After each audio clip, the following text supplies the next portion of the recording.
It's certainly a time of struggle for our men in blue. Recent reports and leaked footage of illicit activities involving police officers have painted a grim reality and caused major distrust against Malaysia's law enforcement. While there are measures in place to correct this plague that is tarnishing the force's image as well as integrity, many still call for greater accountability due to shocking reports that breached the safety of the very people they swore to protect. My name is Amalina Kamal, your host, and this is an interview you do not want to miss.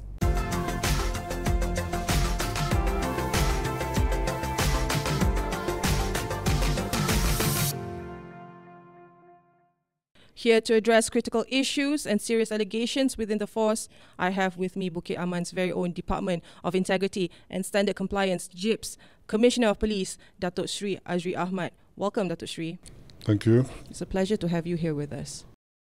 Together with Datuk Sri, we have JIPS Principal Assistant Director, Senior Assistant Commissioner, Taipul Bahri Mota. Welcome, Taipul. Thank you. Joining me in conducting this interview, I have NST's very own news editor for online, Leslie Andres. Welcome, Leslie. Hello, Amalina. It's good to be back again. Good to have you here as well. Thanks. Right. So let's dive straight into the questions, particularly the pressing concerns here with regards to incident involving police officers and matters of integrity.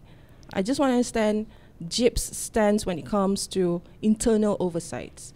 In light of damning reports, when do these cases actually actually land on the JIPS department? Okay, you have to understand first how the police operates. The Royal Malaysia Police operates. They mean that talking about how we will work. When things happen, the police, of course, we actually... It's okay, take your time. I'm trying to put it into better perspective. Talking about when things happen, we also not sure the so-called suspect in, like, say, a criminal case like murder or extortion, it happened to be a police officer. Only came to light, and then we have to pursue with the investigation. Okay, if the police report is based on extortion, the case will be investigated by the Criminal Investigation Department. For JIPS, JIPS stands for Jabatan Integrity and Pematuhan Standard, and in English it's also the Integrity and Standard Compliance Department. We will open up parallel investigation pertaining to disciplinary action need to be taken against the officer concerned. This is in line, okay, and also we are in line of the directive by the government, because we are to follow for the civil service the conduct and discipline procedure. The Inspector General of Police did mention that it's not more than 2% of the police personnel. I'm saying about the police personnel in uniform. We have about 122,000 police personnel in uniform. If 2%, that he says that not more than 2% involved in so-called, in our radar is we have taken action, disciplinary action. It doesn't mean that this so-called, if 2% is about 2,400 personnel. For some, it's quite a large number. But the actual, if I may say, based on the data that I have, the so-called numbers that committed crime, it should commensurate with the number that we have taken action in the disciplinary action that end up with dismissal from the service. Dr. Sri, sorry, I just want to add, because, you know, growing up, understanding the importance of being a law-abiding citizen and having that respect to the structures, the body of authorities that we have in the nation. Yeah, I understand what I'm trying to say. Right. What I'm trying to say. Things that happen to the Malaysia Police is something that also happened to the police organization worldwide. Right. But again, because, you know, even with but this... I'm not trying to find excuse. I understand. But I just want to say, even with the establishment of JIPS and all these SOPs in place, Yeah. we're still on the whole internal oversight spectrum. Why do you still see cases such as this being so prevalent? What is the missing element here in terms of understanding how our police enforcement operates? With regard of what happened recently, talking about, if I may say, for the previous 3 months back, we have heard about police officer being involved in extortion. And another case, I would say, happened in Perak. Unfortunately, it happened involving a school student, right? School student waiting for their SPM exam, involved in hit and run. And the so-called perpetrator, talking about the suspect in this case, is a so-called police officer, even though he's not in a police job during that time. But so bad. This thing happened, and he's being related because he's a police officer. Okay. And then another case that happens in Ampang Jaya. There's extortion and also involved of rape. This is, for me, I cannot comprehend what's happening. It happened in light of a lot of things that we have done to ensure and to how do you say it, to tell the public the police are here to protect the public. But things happen that is some things happen is not within our control. We are looking to it to understand why it happened. Okay. We are checking, but even though the SOP is there, we cannot deny it. Talking about some of the SOP not being adhered to. So that is where JIPS come into the picture.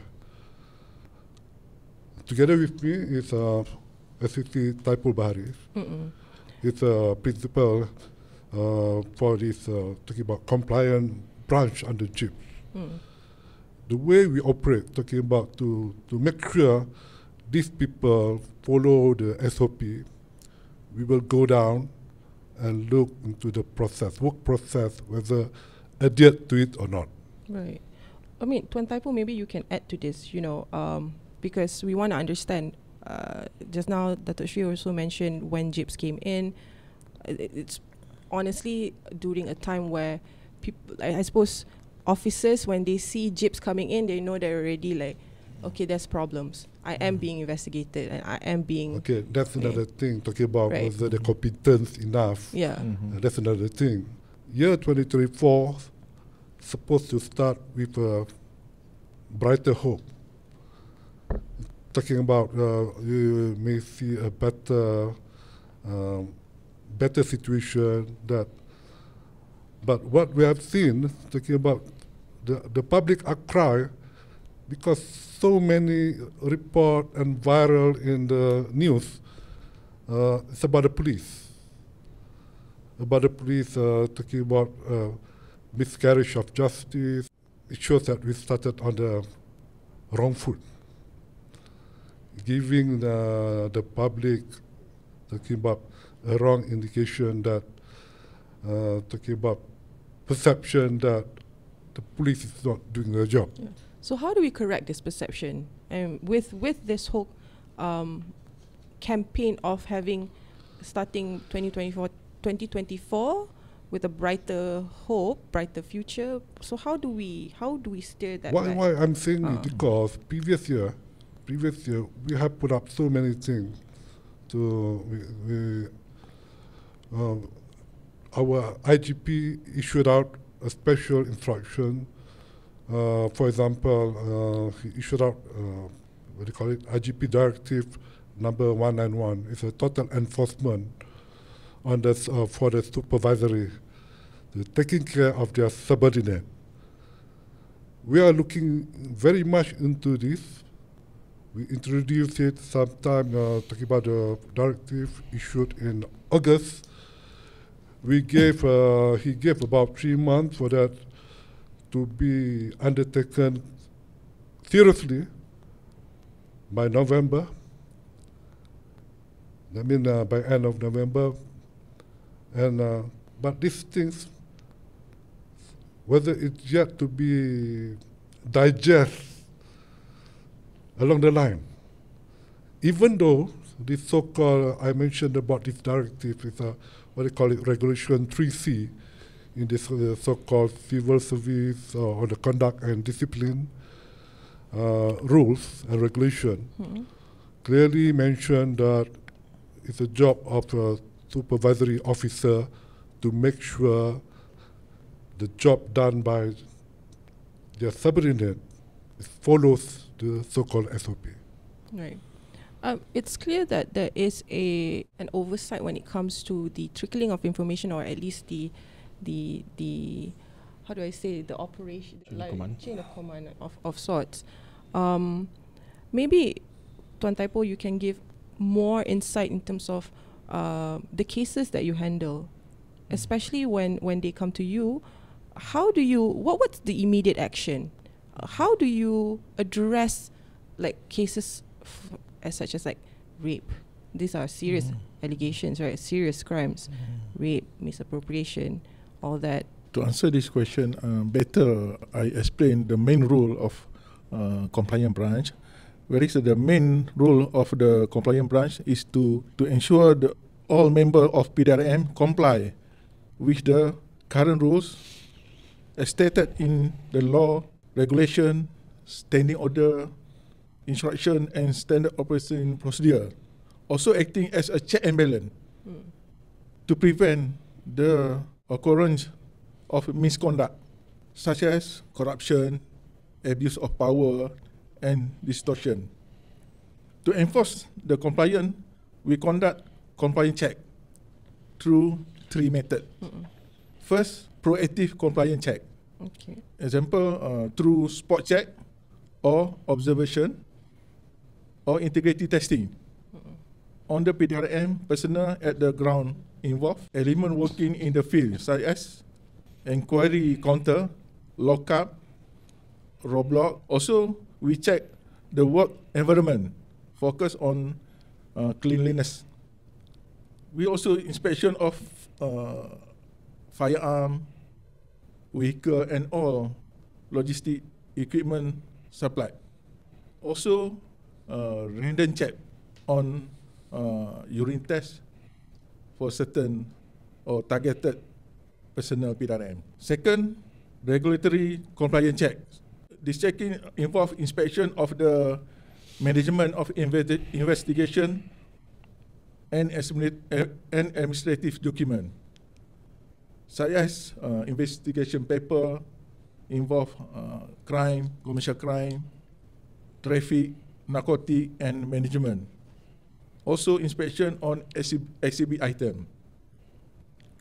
And third, we also compliance check on financial audit to make sure comply with government treasury circular. There is no waste of money and determining the government money has been collected and used efficiently, economically, and effectively. There is no distortion and abuse of power to avoid leakage of government and money and also assets, government assets. Okay. That is the main rule of compliance branch. There are 3 specific principles that you've detailed out there. I was particularly more interested in understanding the second bit because you part of compliance is also to inspect investigation papers for commercial crimes and stuff. So I want to understand this, like how close do you work together with CCID and CID in resolving a matter? And Leslie, maybe if you have additional questions to this. I think that there's not much understanding among the public. How does JIPS play a role in investigations Does JIPS play a role in investigations by CID, CCID, NCID? I would say, like what Tuan Taipul Bahari mentioned just now, JIPS play a role of a check and balance. It's something that, talking about, for example, when the public's not happy, if they lodge a report, and they feel that the report was investigated by, let's say, these CID officers, and they feel like they are being shortchanged, talking about these officers not doing their job. So they complain, and the complaint goes to JIPS for us to look into the procedure. Even we will call up for this investigation paper, and we look into it, whether these so-called, let's say, these IO, these investigation officers are doing the job properly or not. That's why we call it the check and balance. Right. Similar also when Tuan Taipul mentioned about when we go down the ground to check on the SOP, the so-called standard operating procedures that should be followed. For example, at the police station, the process of receiving the report. We will look into the report, lodge, and whether the report being classified or not. It's very important. Sometimes because they do not follow the procedure, and they leave it just like that, and that makes the public unhappy about it. Okay. For example, if I may, last year alone, we received a complaint that we given to received by JIPS last year. We received about 6,440. Okay, the breakdown into the category of this complaint is 3,438 is on integrity alone. Okay. That's almost And half of the complaints. We have to classify it to understand the complaint is on what ground, on what category, and 903 complaint on governance. But only 156 complaint on corruption for the whole of 2023. And then the rest of it is 1,943. We classify it under information received by JIPS. People also giving us some information pertaining to probably crime. We take it note. And also talking about some miscarriage might happen, but it cannot be classified to that detail. I see. Okay. But what I can say here, talking about based on the report that we received, it shows that the integrity category, it have decreases throughout the year, just to show it. But when we talk about the corruption, last year we received about 156 complaints on corruption, 116 in 2022, but in the year 2021, we received about 224 so-called complaints on corruption. Okay, to understand on how JIPS work, okay, to based on the whatever complaint that we received, we will open up investigation papers. Okay, where, if I mentioned just now, for the year 2023, we received 6,440 complaints, but for the year 2023, we opened up 3,789 investigation report on disciplinary. Mr. Leslie mentioned just now, talking about criminal offense happen. The so-called offense will be investigated by probably the CID department, or if it involves narcotic, it will be investigated by narcotic department, or probably commercial, okay, and so on. For JIPS, it's a score report lodged by the public against the police officer involved in that offences. JIPS will open this so-called investigation paper on disciplinary, concurrent with this that investigation paper based on the criminal offense. Okay. Right. Let's say the so-called investigation end up let's say the case is based on the rape case that was reported early this year. Whatever that we investigate and we charge in court. Okay, let's say that case, the end of the day, end up conviction in the court. Okay, whatever the decision by the court, let's say convicted, let's say jail for 5 years, or the decision of the court will be brought back, and JIPS will take further action, like for the rank and file, for example. This is the one that will take action for dismissal. For example, I mentioned to you just now, last year we have a figure about 139, talking about police officers being dismissed from the service. But the year before that, in 2022, we have 154. This figure is small, talking about convicted in court and later on take action by JIPS for them to be dismissed from the force. Can you imagine if I mentioned, if you compare the figure of 139, you divide by this so-called the strength of this uniform personnel in the police force, 122,000. What's the percentage then? It's less than 0.03. I'm trying to ensure the public, talking about, look, whatever offense or misconduct done by the police, you report to us, we will investigate. Okay? They have that assurance. Yes, it's very important to ensure to the public. But I remember reading the one case I mentioned to you about yesterday, talking about, look, of course, when this so-called suspect been charged in court, even though it was highlighted 2 weeks back on this extortion and rape case, within 2 weeks, we charged them in court. But they plead not guilty. The trial will go on, and probably it goes up to probably 2 years before convicted. But at least has something being done. But the figure that I mentioned to you, talking about how to convince the public that we are doing very much. If we have a bad apple in the police force, we take them out. There's no, we don't compromise on this thing. Okay. All right.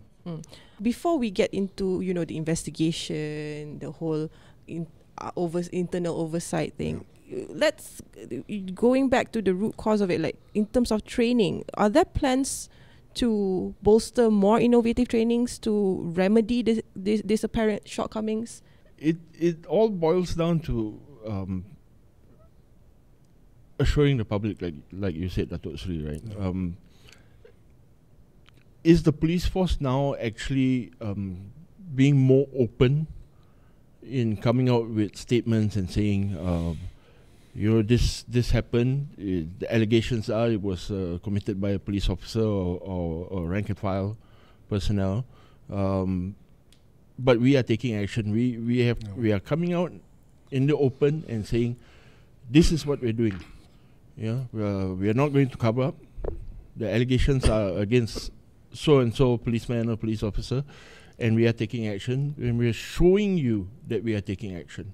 Because we also want to see the relationship between, these multi-departments within Bukit Aman itself, within the police force itself.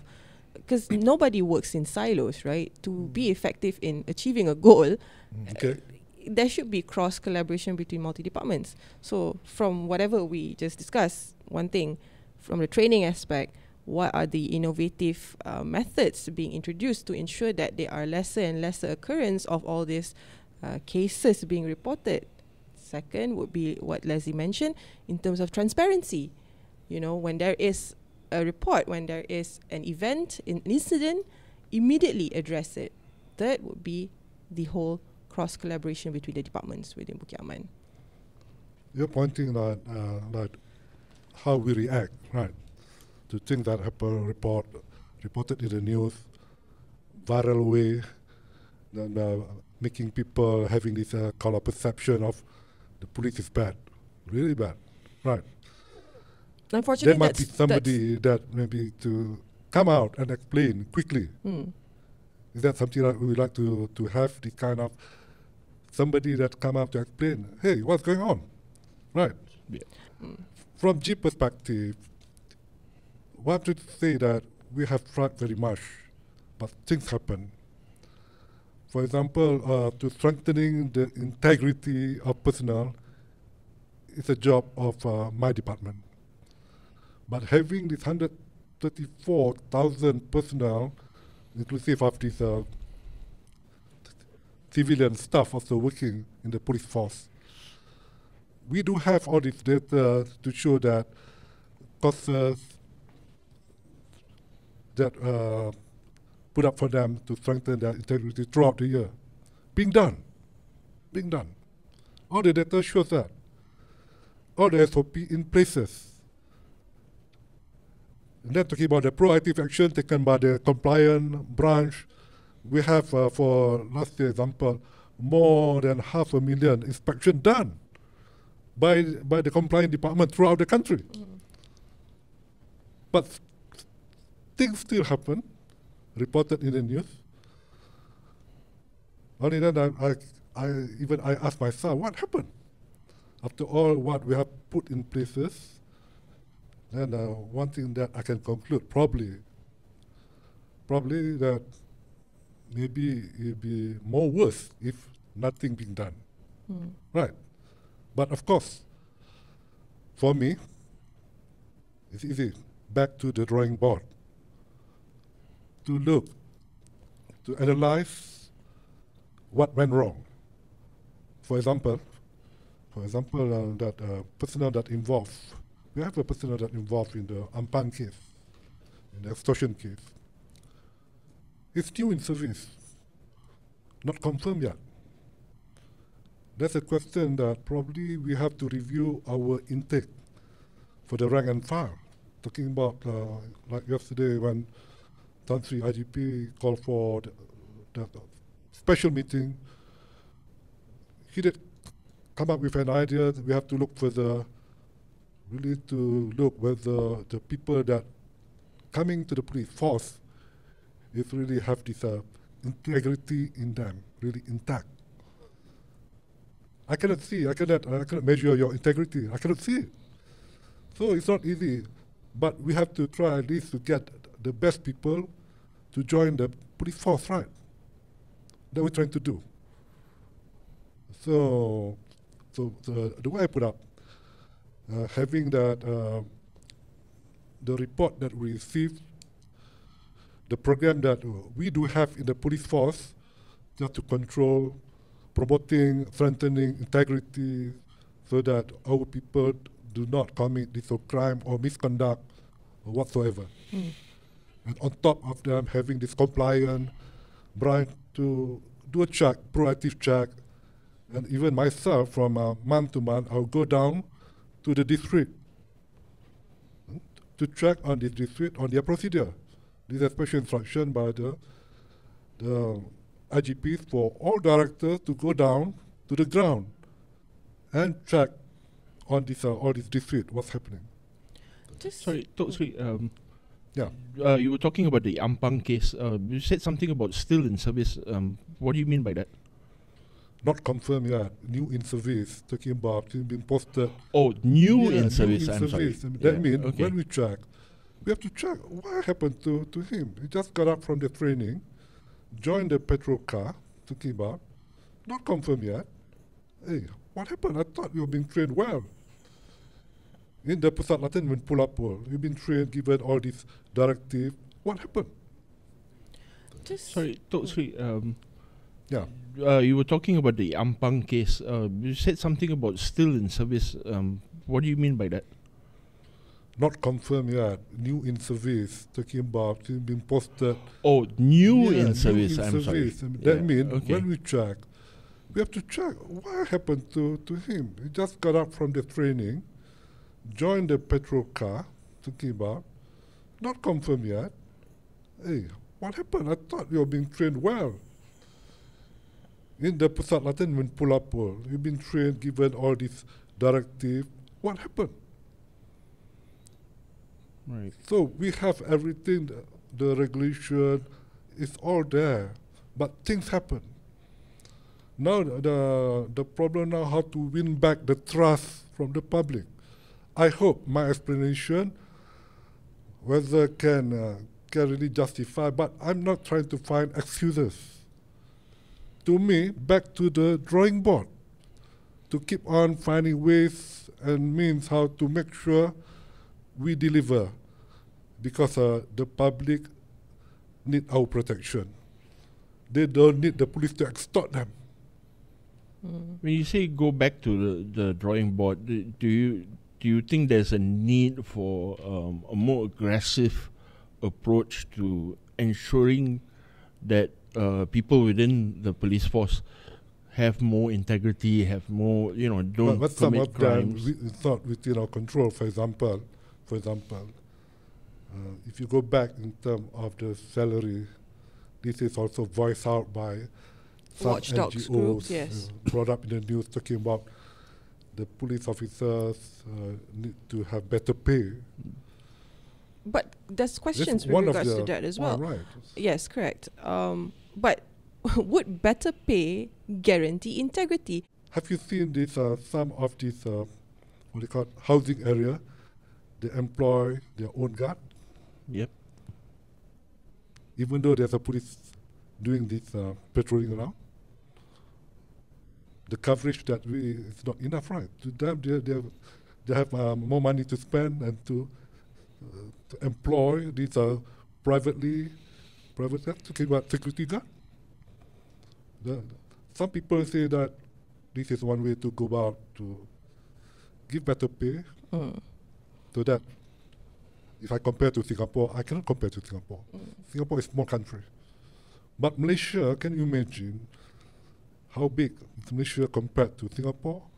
And talking about our border, up north border, talking about with Thailand from Perlis up to Kelantan. About border, talking about our Semenanjung border. Yes. So that's why my argument is that maybe the budget expansion should not, maybe the salary should be one factor, but in terms of we're talking about the back to the drawing board. oh yes, correct. I'm saying a lot of Facilities, I things need to be suppose, done. infrastructures to help But JIPS talking about be more the efficient. whatever the salary, it's not for the police to determine. Right. It's for the government to consider. We understand also there's some limitation. But only that, I don't like to say that people been talking about the joke on this, talking about you pay peanut, you get monkey. I don't relate that to the police, but yes. I'm saying that, talking about, look closely, the pay that received for these people that doing the job, especially in the city area. I'm talking about, they are doing the job of security, like in KL area. How much pay are they getting?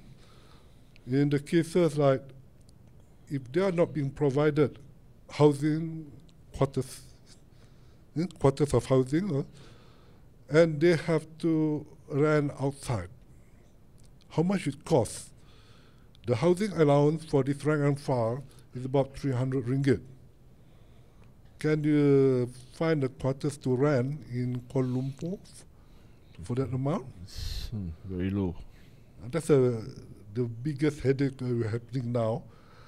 But unless the government can provide the so-called housing, or they can give better allowances for these housing allowances, so that these talking about officers, they can run a better place and bring their family together. So we're not just talking about salaries, we're also talking about allowances. But what about equipment? For instance, the body cameras. Yeah. Right? Will having body cameras, I know it's not the be-all and end-all, it won't solve all the problems, but at least for police personnel who are on duty, if they have body cameras, will that help in ensuring that there will not be any sort of misconduct, criminal or otherwise, among policemen. It's coming soon. I know. Coming soon. I was told that the procurement in the process, I believe they have decided and waiting for delivery. And the SOP on that usage also, I was told it's done. Talking about once delivered, so better protection, and hopefully they don't dare. Hopefully become a deterrent also.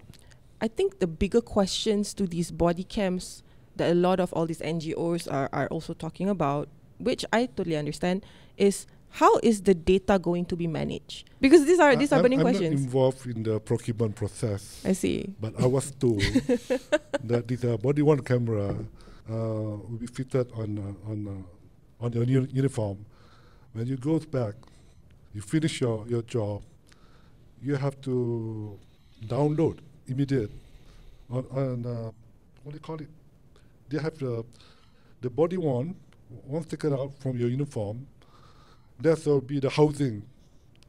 Once you put back in the housing, it will be automatically download whatever video taken during your job. You think what? Your shift. If you go on for 4 hours doing the patrol, the body worn camera is on. You capture everything there. You ask the question. I'm caught off guard because I don't because have that was the yesterday's update, right, about the body cam. It was very recent update. So also, I'm not too sure because you did mention that you had a special meeting. Mungkin during a special meeting, they did mention something about better reviewing body cams. We're just trying to see if we can get some information out of that. I also want to understand in the community engagement aspect. So with all these concerns and recent incidents being reported, how does JIPS plan to build trust with the public? Because there is no direct engagement of sorts yet. What being done is every director will do the engagement in their job. Talking about if the issue is with the, let's say with the CID. The CID will do the engagement, talking about giving whatever a talk on it, or press release. But you're saying now is something like things that happen, that viral, that making public losing their trust. Yeah. If I just can highlight this across, because we do have, and I believe you are aware of the Edisi Siasat Telegram group, right? Where everyone has access to it. Do you believe in Edisi Siasat or not? For me, I mean, believe whether or not it's true is secondary, but we see all these allegations and all sorts of viral stuff being thrown in there. So I just want to understand, how is JIPS addressing this? Hard for me to give the comment because recently most of the appear in the Edisiasat attacking the top gun in the police force, right? Not just top guns. We also see reports from the districts from. I know some are not very clear because they put up but they don't have enough details. Let's say if they think that they put up need for the CID to pursue on. Talking about this a gambling place. It's not for JIPS. We will take note talking about, if no action taken, then we will check with the CID why no action taken. But the way they reported it, talking about in the social media, whether it's true or not is another thing. To me, we don't simply go for, what do you call it, wild goose chasing, because of people saying that this so and so, these premises, there's some talking about illegal gambling. When we went there, nothing happened. And also we have cases, for example, people say that this so and so on the take. They just mentioned on the take. Can you provide me the details so we can check? Or when they mentioned in the EDC side, it also for the MACC to pursue on, right? If the call involves corruption, it's not for JIPS, but more on the MACC. Yeah. I just wanted to understand JIPS' point of view in this because, like you said, check and balance. JIPS exists as a check and balance. Also appeared, I think 1 year back. Full face photo of myself saying that I'm not taking any action because I'm busy playing golf. I don't play golf at all. Can you imagine? That's how true is that? I don't know how to play golf. That's another thing. That's for fact. For sure, I don't play golf. I don't know how to play golf. But the way they put out, wow, too busy playing golf. Yeah. I mean, if you focus on the little details like that, of course, but fact of the matter is that this group exists. Of course. If this one, they after hearing I commented this one, for sure they will attack me on the social media. I'm busy on the practical side, please. Don't make us go for wild goose chasing. Give us all this evidence. And so people also making use of this so-called EDC siasat to condemn other people. It's bad. I don't know what your view. Yeah. To me, it's something that it creates uneasiness. For my part, anyway, I take it with a pinch of salt. Very generous pinch of salt. But what is more concerning here is the matter of perception. Okay. Right. Groups like this, and you know, in this age of social media, you know, anything that goes out there on social media, whether it's Instagram or Facebook or X, you know, it creates this negative perception more so than before. Would it help if JIPS were to? Is JIPS even considering, you know, regularly updating? Or this is the kind of disciplinary action we've been taking and stuff like that. I'm being more open about it. We did monitor. If you ask whether we did monitor whatever appears in the EDC siasat. It's important to monitor. I share with you talking Please. about when we start monitoring in the year 2022, we started in June. We have about 260 so-called information or complaint that appears in the EDC siasat. And last year alone, we have 593 that appears in the EDC siasat. So we did monitor. It's not that we just push it aside. So there are some levels of check and balance in all the allegations thrown out in the EDC siasat.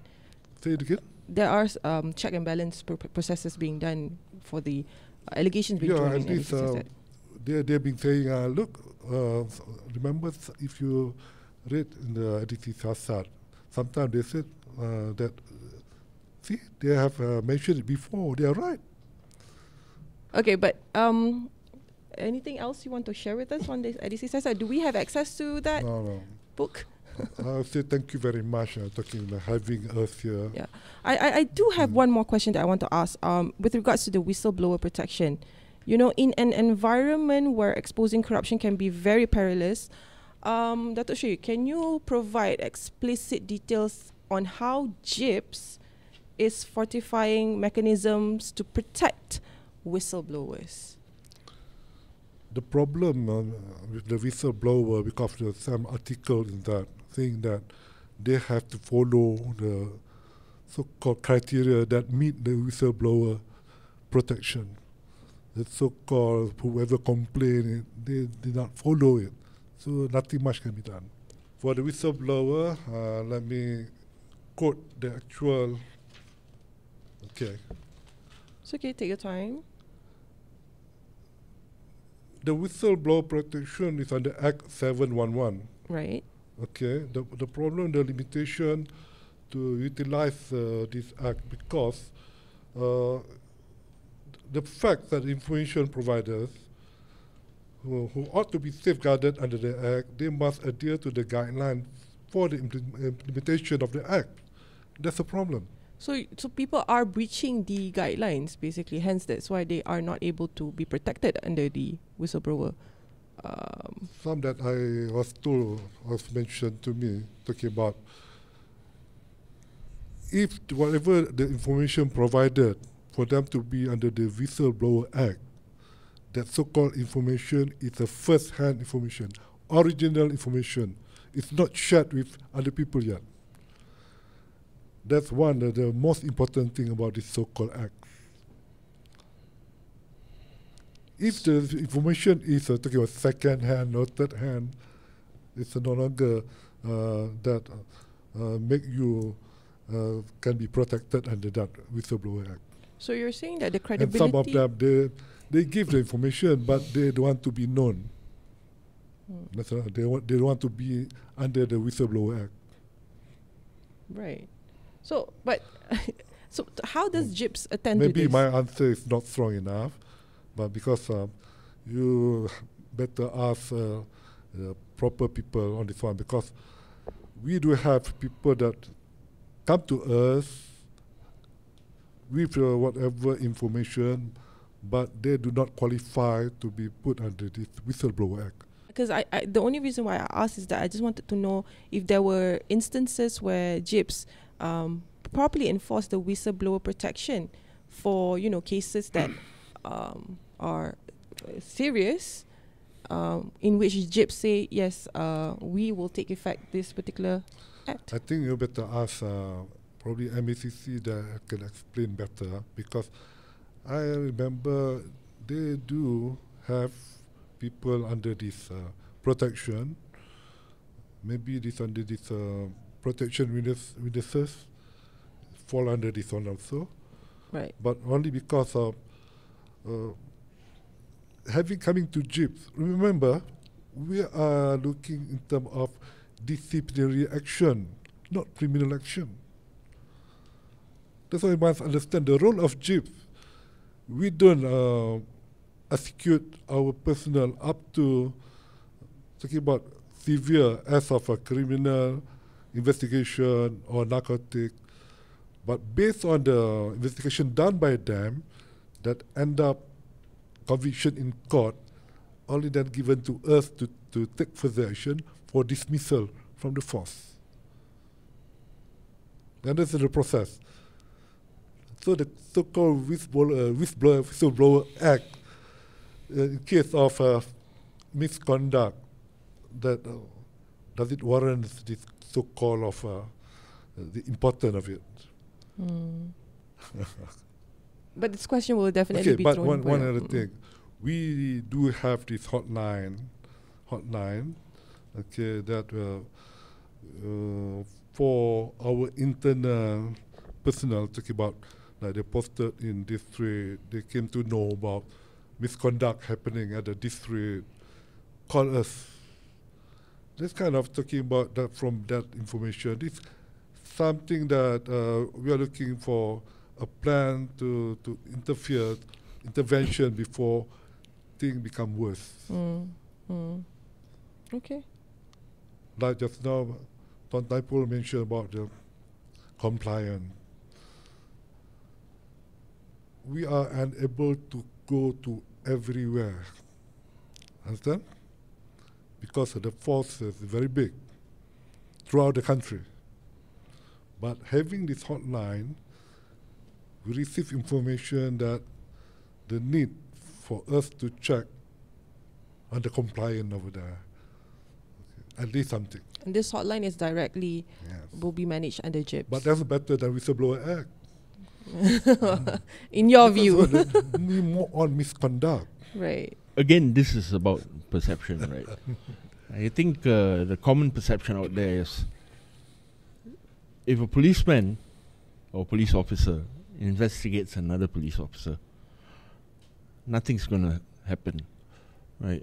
Which is why I guess we are having this IPCC.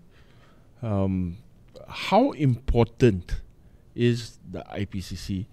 Also bearing in mind that there are lots of complaints out there that the IPCC is a watered down version of the IPCMC. Can I skip the comment?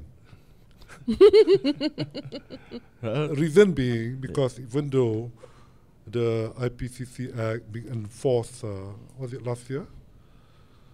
But the so-called commissioner in the so-called IPCC being appointed, I think about 1 month ago. There's 5 out of 7 just being appointed. First, please look why the police reject IPCMC. Why? I don't have the detail to explain why. Because it's, to me, it's not being fair. Okay, setting That's IPCMC why I aside. skipped this, the question on, Okay. if you relate the IPCC with the IPCMC, then another story will come let's in. not relate the IPCC with the IPCMC. Is it important as sort of a backup measure or even strengthening measure to I ensure agree to it. integrity? I fully support, because we work together. For example, we have this what do you call it? Unit to investigate for custodial deaths under JIPS. We formed it last year. 2022. Okay. And it's been there for 2 years already, where once set up, any deaths happen under police custody, we will investigate. Previous deaths that happened in the district, for example, in the lockup or under the police detention, the police district, they will investigate. Right. But now it's all Beginning centralized to JIPS. 2022, the investigation done by JIPS Okay. under Right. this special unit. How many cases have been So investigated one so thing far? that achieved, I can say achieved, like deaths in custody. Last year we recorded about 22 deaths. 22. Previous year, 2022, was recorded 24 when we start manning this thing. But before that, in 2021, was reported 48 deaths in custody. Once we take over the investigation, we strengthen up also the regulation for them to make sure whoever being detained in the police and the police detention properly attend to, and also when things happen, we will investigate. It kind of deterrent for them. I have a question to this. So the results of all these investigations, at least for the 22 deaths that was reported last year, We will investigate, and whatever the finding, of course, like the post-mortem, everything, correct? The JIPS officer will attend to that post-mortem, and we will hand over whatever the investigation to the DPP to decide on the further action. We did charge, 2022, there's one case, death in detention in, I believe in Perak, Taiping. End up, we charge our personnel manning the lockup because causing grievous hurt, causing hurt to the inmate that leading to his death. Most of the cases that happen death in custody, whether in police custody, that means whether in the lockup or outside the lockup also happen, but under police custody. But mostly happen because they have this health problem. Or mostly the so-called deaths in custody also happen, they are drug addicts. and this is very well documented in data, I see. Okay. Do you have any other questions? Dr. Sri?